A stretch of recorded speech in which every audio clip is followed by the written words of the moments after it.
Hi friends, நான் அன்றைக்கி பச்சரிசி மாவு வச்சு இட்லி புட்டு அவிக்க போகிறேன். இது எப்படின்னா கணேஷ் பிராண்டு தான் எடுத்திருக்கேன். அதில் 1/2 கிலோ பாக்கெட் எடுத்திருக்கேன். இப்போ 1 டீஸ்பூன் உப்பு போட்டு நல்லா மிக்ஸ் பண்ணிக்கிடணும். 1 டீஸ்பூன் மட்டும் போட்டால் போதும், கரெக்டாக இருக்கும். அப்புறமா இது கூட கொஞ்சம் கொஞ்சமாக தண்ணி சேர்க்கணும். ரொம்ப மொத்தமாக ஊற்றிடக்கூடாது. கொஞ்சம் கொஞ்சமாக ஊற்றி இந்த புட்டு மாவு பதத்துக்கு நம்ம அதை பிசைஞ்சு எடுக்கணும். ரொம்ப ஊற்றிடக்கூடாது, கவனமாக ஊற்றுங்க. கொஞ்சம் கொஞ்சமாக தண்ணி ஊற்றி அதை நல்லா புட்டு மாவு பதத்துக்கு இந்த மாதிரி எடுத்துக்கிடணும். அதாவது இப்படி பிடிச்சா கொழக்கட்டை மாதிரி வரணும். உதுத்துட்டால் புட்டு மாதிரி உதிர்ந்து போயிடணும். இதுதான் சரியான பதம். இப்போ நம்ம இதை என்ன செய்ய போகிறோம்னா, ஒரு மிக்ஸி ஜாரில் போட்டு பல்ஸ் மோடில் விட்டு விட்டு எடுக்க போகிறோம். இது எதுக்குன்னா, இப்படி ஒரே மாதிரி இந்த புட்டு ஒரே மாதிரி நல்லா பூ போல் கிடைக்கணுங்கிறதுக்காண்டி தான். இப்போ இது உருண்டை உருண்டையாக நிறைய கிடக்கு பாருங்கள். இந்த பாருங்கள், நிறைய உருண்டை கிடக்கா. ஒன்று பெரிய உருண்டை, சின்ன உருண்டை, அந்த மாதிரி கிடக்கா. ஒரே ஈவனாக இல்லையா? அதனால தான் நான் மிக்ஸி ஜாரில் போட்டு ரெண்டு தடவை பல்ஸ் மோடில் ரெண்டு தடவை போதும். லேசாக விட்டு விட்டு எடுத்தோம்னா இந்த மாதிரி பூ மாதிரி வந்துடும்.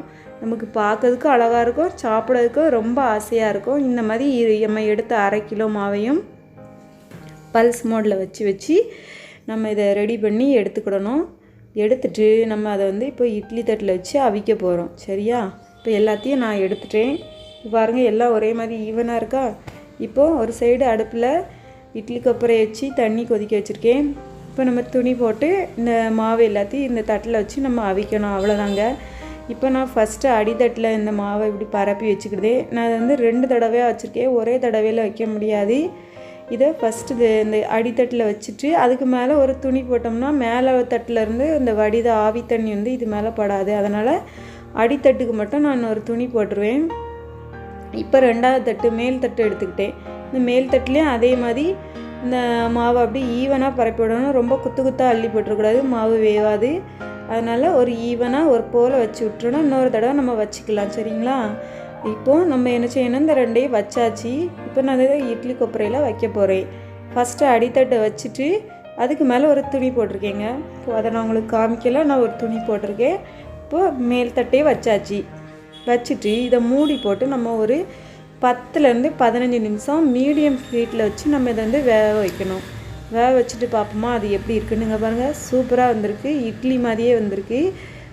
ஒரு சிலது மட்டும் உடஞ்சிருக்கு. அது ஒன்றும் பிரச்சனை இல்லை. இப்போது இங்கே பாருங்கள், பார்க்கறதுக்கு இட்லி மாதிரியே இருக்குது. ஆனால் அது புட்டு. சரியாங்க? சூடாக இருக்குது, பிக்க முடியலை.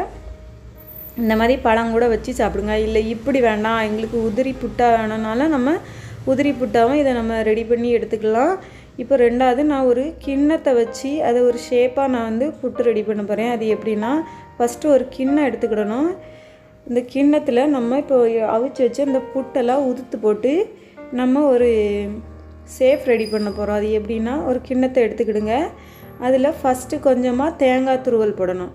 தேங்காய் துருவல் போட்டுட்டு அதுக்கப்புறமா அந்த புட்டு அவிச்சு வச்சு அந்த புட்டை வைக்கணும். அதுக்கடுத்து இன்னொரு லேயர் மறுபடியும் தேங்காய் பூ போடணும்.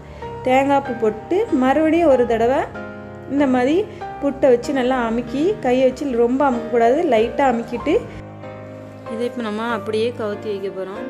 கவுத்தி வச்சோம்னா நம்மளுக்கு நல்லா கிண்ணம் ஷேப்பில் நல்லா ரவுண்டாக ஒரு புட்டு கிடைக்கும். இல்லை இப்படி வேண்டாம், எங்களுக்கு உதிரி புட்டாக தான் வேணும்னா இந்த மாதிரி உதுத்து போட்டு பழம் வச்சு அப்படின்னா. இந்த வீடியோ உங்களுக்கு பிடிச்சிருந்தால் லைக் பண்ணுங்கள், ஷேர் பண்ணுங்கள், மறக்காமல் சப்ஸ்கிரைப் பண்ணுங்கள். தேங்க்யூ.